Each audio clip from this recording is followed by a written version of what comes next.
sifat nafsiyah, ya kan? Wujud. Kita wujud nggak? Ada kan? Ada. Sama dengan wujudnya Allah. Ya. Beda.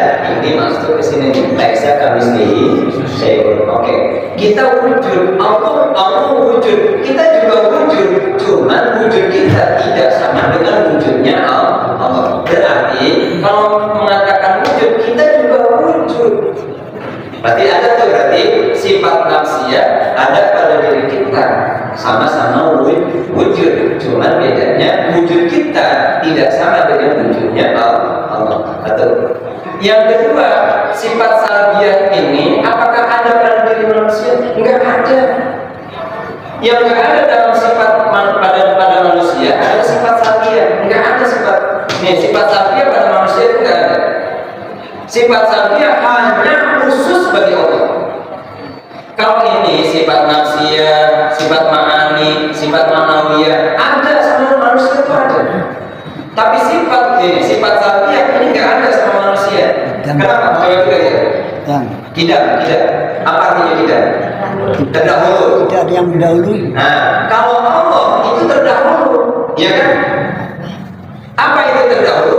Terdahulu la awwala lahu wa la akhira lahu. Tidak ada awalnya, tidak ada akhirnya. Dan sekarang kalau ini dikaitkan dengan kita terdahulu kan? Bukan. Makanya kita kembalikan dengan sifat ini. Apa? Putus. Ada putus, ya kan? Ada kita apa? Kita terdahulu. Kebalikannya apa? Mustahilnya baru. Nah, kalau baru apakah ada pada sifat Allah?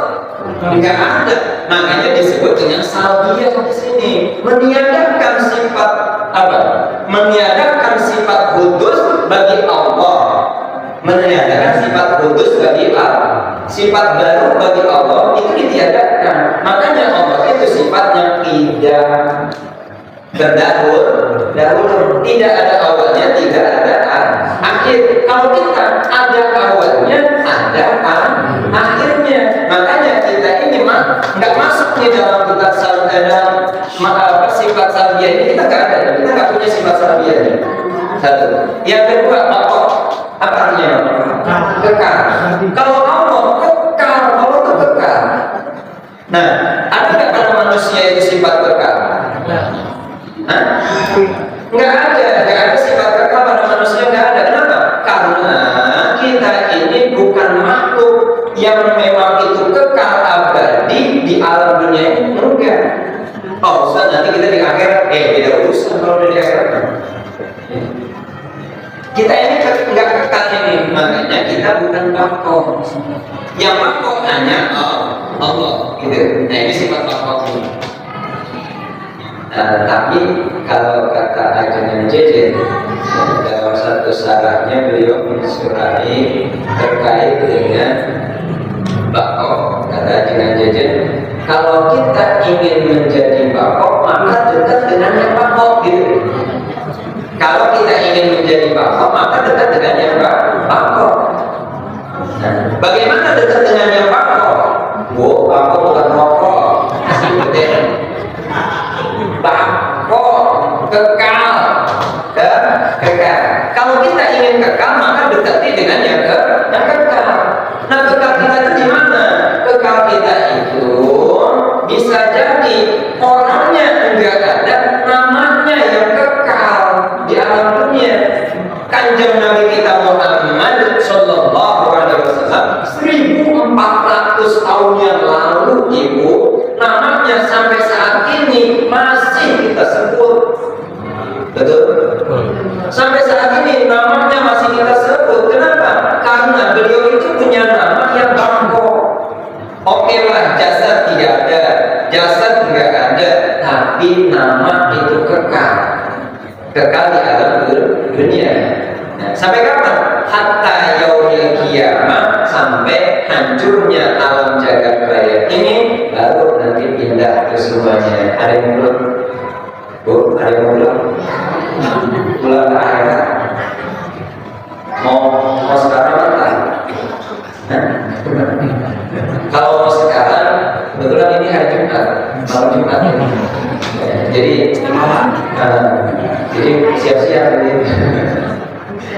Dan ini bako ini hanya ada pada sifat Allah, nggak ada sifat manusia berkata. Kemudian mukhalafatul lil hawadits, apa artinya mukhalafatul lil hawadits? Berbeda dengan makhluk. Allah itu berbeda dengan makhluk. Nah, kalau kita sama, makanya disebut dengan kebalikannya mumatsalatul lil hawadits. Kita ini sama dengan makhluk. Ibu sama nggak dengan saya? Beda jenisnya. Jenisnya beda, tapi ada sifat yang sama.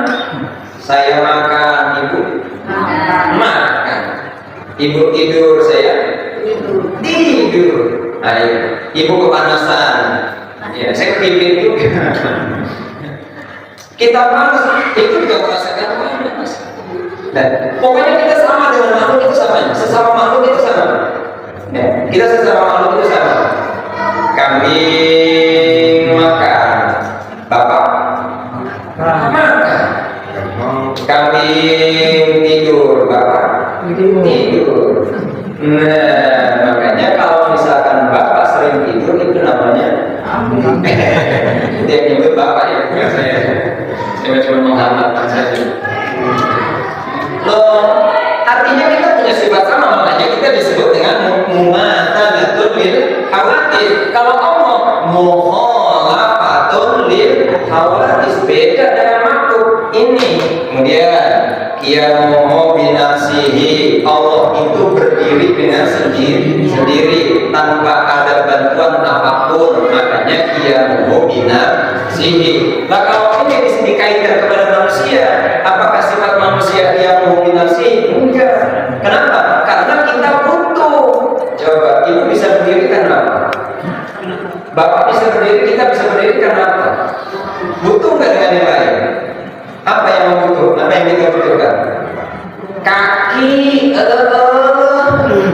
kaki ini kita bisa berdiri karena ada kaki. Butuh, kita ini butuh.